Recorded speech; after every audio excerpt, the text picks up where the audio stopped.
Hey guys, I'm Bear, and this is going to be my build for the Meng's T-34/76 medium WorldWar Toon Tank. Bit of a mouthful there. So this is the kit. They're actually really good little kits. They're snap fit, so they go together quite nicely. And let's take a quick look inside the box. I've already debagged everything, as you can see. Look at the instruction manual first. I'll have a quick flick through. So you got the first page. You got your sprue call out. You got your you got two multiples of that one, and then it's just a little build. You got your decal call out there. There's only a few decals or decals to put on there. That's that. And then you got your actual tank.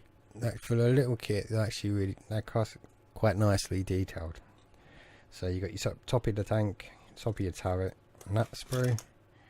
And you've got these two sprues, which are wheel sprues, and you've got some detail parts here. You've got your bottom of the tank there, it's only a little chap. And then you got this sprue, which is some more detail parts. You've got the back and the front of the tank there, you've got your side skirts, bottom of your turret, and your cannon there. And I'm not really into tanks, I'm building tanks, I'm not really sure what a lot of these parts are. Excuse me. And then you've got your rubber band tracks, which actually rev up really nicely. And you've got your decals, which I don't think are going to focus, so nope. So what we could do is we'll see them when we put them on the tank. The theme I'm going to go for with the tank is I'm probably going to go for a snowy theme. I'm thinking maybe do a little river. I'm going to do a diorama for this. So we're going to go for a white and green colour scheme, I think. Maybe like a washed out white. So what I'm going to do now is I'll get this kit all cut, all desprued and cleaned up. And when we come back, I'll snap the kit up. See you in a minute. Okay, I've skipped ahead a little bit. Basically what happened is I did film me snapping the kit up and doing all the de-seaming and the priming, and basically what happened was I hit delete when I was editing the video instead of the button I should have hit, which I can't remember what it was. So basically what I did was I desprued the kit, denubbed it all, so I got little nubs off. Then I went over with some knife putty. I did use a little bit of sprue goo as well, which is basically some Tamiya extra thin with bits of sprue in there as well. And what I did was I did all the seams. So if I get a pointy stick, there's a seam going along here, going all the way around. This panel here is one big panel. You can actually see the seam at the bottom. And the same one here, there's a panel at the back, and I did the seam. I've left the seam a little bit rough because I want like a welded look to it. So I did that. And then what I did is I give it a quick blast of some Ultimate Primer Grey. And now what we can do is we can add some colour.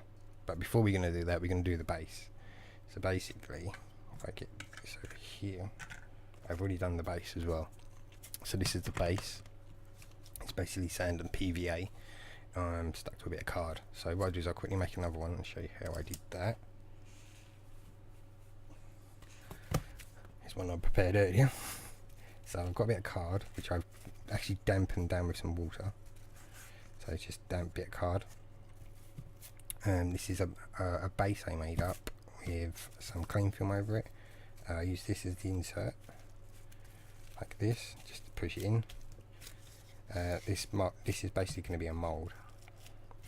And then what you want is you want some sand. So I find it works much better if you use damp sand. So I've got some damp black sand in here. I don't know if it's going to show up. Yep. Got some damp sand in here, and then you just want to add PVA. So you want quite a lot. So you want a generous amount of PVA, and you just mix it up and you make like a kind of a cement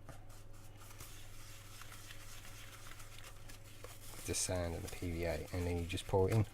And when it dries, it takes a while to dry, depending on how thick. If it's really thick, it could take anything from 24 to 48 hours to dry properly. I find it's best if you stick it on a windowsill or a radiator, let it dry for a day or two, maybe 24 hours, and then take it out of the mould and flip it upside down. So just give this a good stir, and we can use this as well to build up the detail as well for the other base.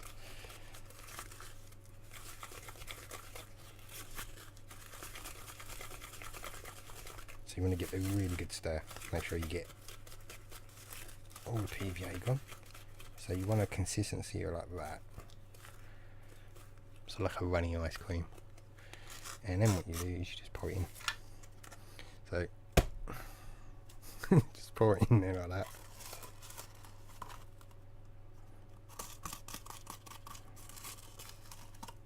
There you go.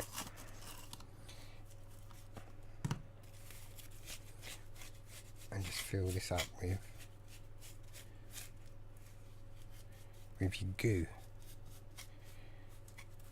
A bit neater than that. You probably want a proper kind of spatula. There you go, this better. And then just fill that up like that, and then you're done. And then stick it on the windowsill, as I said, to dry.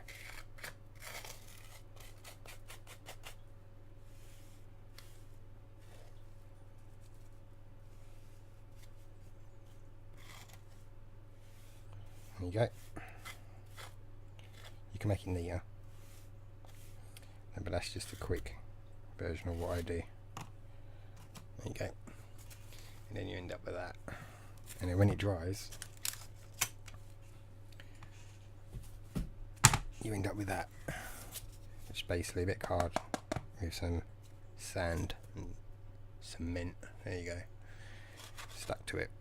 And we can use that to build up, use the rest of this stuff to build up the detail. So I'm going to get cleaned up. When we come back, we'll start building the detail up.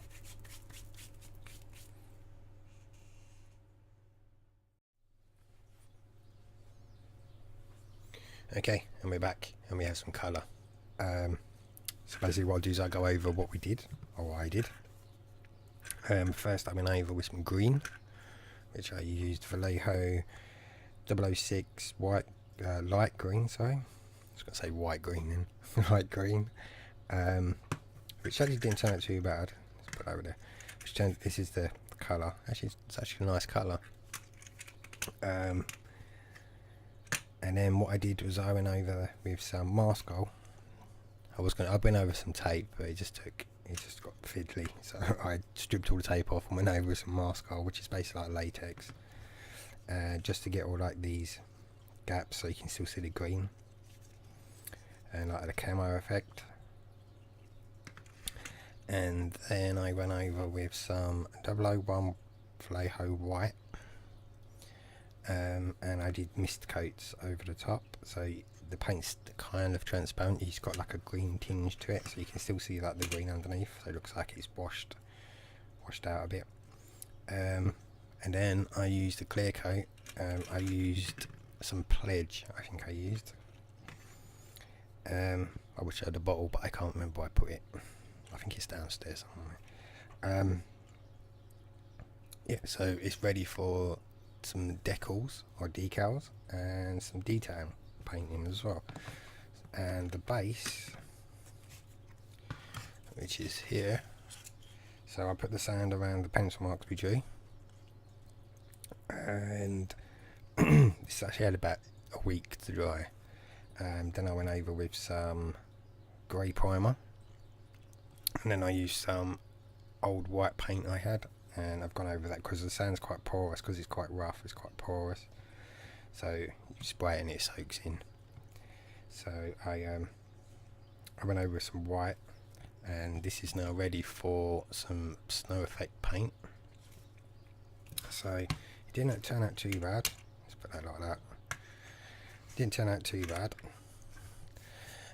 So next time I'm going to call it here. So next time what we do is we do the decals and the detail painting, and we do some work on the base as well. So I'd like to thank everyone for watching, and I will see you next time. Cheerio.